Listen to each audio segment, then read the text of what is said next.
welcome to today's Nairobi News Bulletin. My name is Christine Mayama.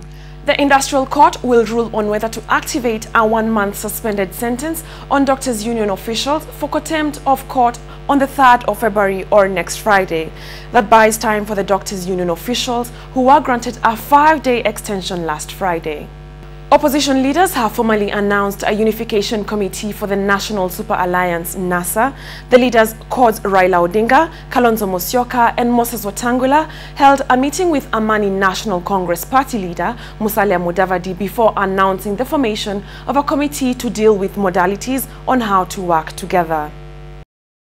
This alliance is a special purpose movement to uproot Jubilee regime from power for its misrule and abdication of responsibility and collusion in runaway corruption and building state of Kenya's economy. It is a vehicle for an alternative, accountable, responsible and responsive leadership that will restore hope in self-government among Kenyans. We want to bring hope and happiness back to our land. We promise the country that our team is taking Jubilee home. For Kenya to stand, Jubilee must fall. The Chairman, National Land Commission, Mohamed Sozuri, has given developers in Juja Sub-County 3 months to vacate public land where they have built high-rise buildings. Sozuri says that an order for them to vacate from the grabbed public land will be delivered soon and failure will result in eviction. Sozuri delivered the ruling after visiting Juja Sub-County offices in Juja Town. Property prices on Thika Road have escalated even as those in the vicinity of Mombasa Road continue suffering the effects of traffic congestion on the key international trade artery. This is according to the latest property index, a Nairobi land price index released Monday by real estate firm Has Consult. Land in Juja recorded the highest rise over the 4th quarter, with the average asking price for an acre increasing by 6.3%. When the president inked a new phase of banking and by extension investment, the proponents of the law argued that the capped interest rates would see increased uptake of loans and investment, especially among the bigger investors. The interest rate cap was poised to catalyze lending, but has failed to live up to its expectations.